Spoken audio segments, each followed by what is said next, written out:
Hello guys, welcome back. In today's video, I am gonna show you how to download and install Microsoft Word or Office for free on PC.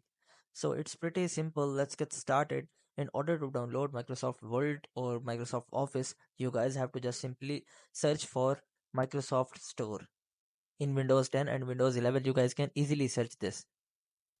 So after searching for Microsoft Word or Office, you guys have to simply open it. So after opening up Microsoft Store, you guys have to simply search for Office.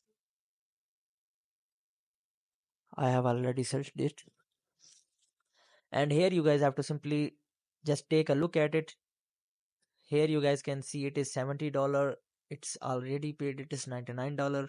But you guys can see it is Microsoft 365 Office. It's a free application. So you guys have to just simply click on it and install it.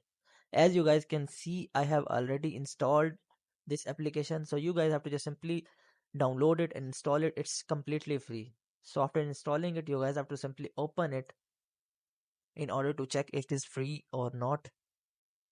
So here you guys can see Microsoft Word and Microsoft Office has been downloaded and installed in my PC and it's completely free. So in this way you guys can also download and install Microsoft Word or Microsoft Office on your Windows for free. So that's all for today guys. Hope you would really like it. Do like, share, subscribe. Thank you so much. Bye bye.